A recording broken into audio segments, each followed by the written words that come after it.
మనిషి ఒక శివభక్తుడు. ఒకరోజు కటింగ్ షాప్లో తను ప్రాణంగా పూజించే శివుణ్ణి పొగడ్తలతో ముంచేస్తున్నాడు. నా విజయానికి రహస్యం ఆ శివుడే.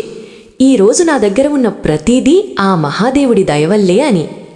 వెంటనే ఆ కటింగ్ షాప్ అతను అంటాడు, హలో బాబూ, ఇవన్నీ టైంపాస్ మాటలు. అసలు దేవుడనే వాడే లేడు.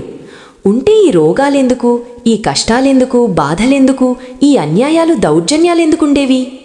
ఇప్పుడు నీకు హెయిర్ కట్ చేయాలన్నా నేనే చెయ్యాలి, ఆ శివుడు కాదు అని మళ్ళీ ఒక పంచ్ వేశాడు. ఆ రోజు శివభక్తుడికి ఈ షాప్ అతని మాటలు చాలా లోతుగా దిగిపోయాయి.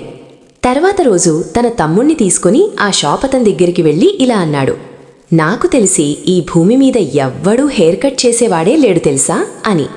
అప్పుడు ఆ షాప్ అతను, నీకేమైనా పిచ్చా, మేంలేమా అని అన్నాడు.